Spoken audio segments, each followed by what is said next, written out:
आज जो मैं आपको सुना रहा हूं कहानी, शायद सुनने के बाद आपकी आंखों में आ जाएगा पानी। ये कहानी लगन, समर्पण, निष्ठा और साथ की है। ये कहानी जितनी मेरी है उतनी ही आपकी है। इस कहानी का जो मुख्य किरदार है वो हमारे आपके जीवन का आधार है। वो आपके लिए ज़्यादा, अपने लिए कम बनी है। हाँ जी, बिल्कुल सही समझ रहे हैं आप। वो हमारे आपकी पत्नी है। वो हमारी आपकी पत्नी है। कभी आपने सोचा कि वो आप एक के साथ रिश्ता जोड़ा था, लेकिन एक के साथ रिश्ता जोड़ने के लिए उसने घर, गली, आंगन, मोहल्ला, सखी, सहेली, माँ बाप, न जाने कितनों रिश्तों से अपना मुंह मोड़ा था। याद करिए, जब आपके साथ ब्याही थी और आपके घर आई थी तो बहू, भाभी, दुल्हन, न जाने कितने नामों के साथ बुलाई जाती थी। ये सुनकर के वो मन ही मन मुस्कुराई जाती थी। घर के सारे लोग उसी के भरोसे रहते थे। शायद इसीलिए अंग्रेजी में हम उसे हाउसवाइफ कहते थे। कुछ ही दिनों तक उसने दुल्हन होने का आनंद जिया।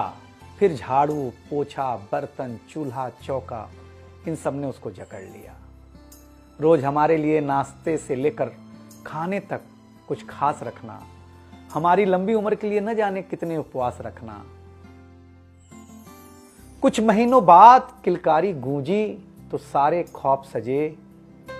वो मां बनी तो हम भी बाप बने।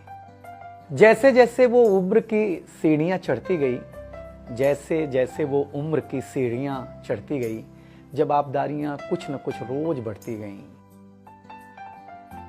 एक तरफ बच्चे पे नजर, दूसरी ओर मैं ऑफिस के लिए लेट न हो जाऊं इस बात का डर। सब कुछ बराबर हो, कुछ रह न जाए, और इस बात पर भी ध्यान कि गैस पर रखा हुआ दूध कहीं बह न जाए। घर वालों की फरमाइशों का चूल्हा जो एक बार चलता, घर वालों की फरमाइशों का चूल्हा जो एक बार जलता, तो कब सुबह, कब शाम, कब रात हो गई उसे पता ही नहीं चलता। इन व्यस्तताओं के बीच समय का चक्र कुछ इतना तेजी से चला, मुन्ना कब मनोज हो गया, मुन्नी कब सुमन, पता ही नहीं चला। अब तक जो था प्यार, अब उसने अपना नाम बदल करके रख लिया था तकरार। बेटी को लेकर के कहना कि कुछ ज्यादा ही मन बढ़ा रखा है, तुम्हारे प्यार ने इसको सर पे चढ़ा रखा है। अब तो वो मुझे भी देने लगी थी ताना, अब तो वो मुझे भी देने लगी थी ताना, ऑफिस में ही रहा करो ना, 2-4 घंटे के लिए घर के आना। शादी के इतने दिनों बाद भी आज भी हमें सुनना पड़ता है कि न जाने कौन सा पाप किया था जो आपके साथ ब्याह किया था। और ये तो रोज की थी कहानी। कितना जोर से कहना कि घर के सारे सदस्य सुन लें कि एक दिन बीमार होती हूं ना, तो एक दिन बीमार होने पर किसी को कोई देता नहीं है एक गिलास पानी, लेकिन जैसे ही उसे आपके तबीयत खराब होने का होता आभास, आकर के बैठ जाती थी आपके पास।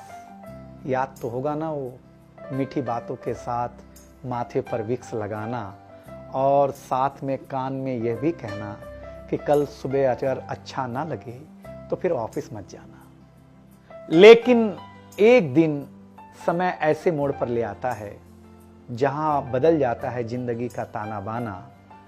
थाली में रोटी रखते हुए उसका ये कहना कि बेटी जवान हो गई है, क्या अब लड़का भी मुझे ही ढूंढने होगा जाना।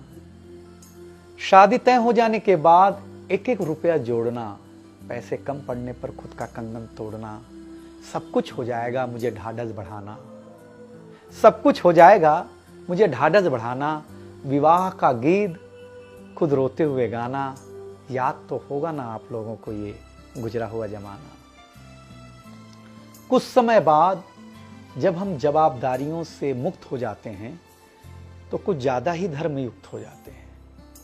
उम्र के अंतिम पड़ाव पर हम बीमारियों के बीच जीने लगे हैं। बिना शक्कर की चाय पीने लगे हैं। लेकिन सच ये है कि जब तक हमारी आपकी पत्नी साथ है, चाय मीठी हो न हो, लेकिन जिंदगी में पूरी मिठास है।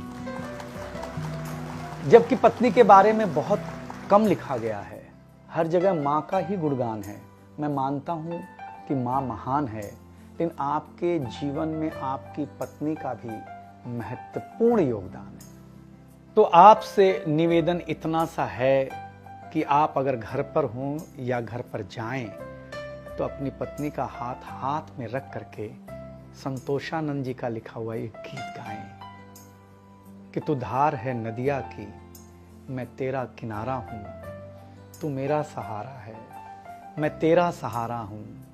आंखों में समंदर है, आशाओं का पानी है, जिंदगी कुछ भी नहीं, तेरी मेरी कहानी।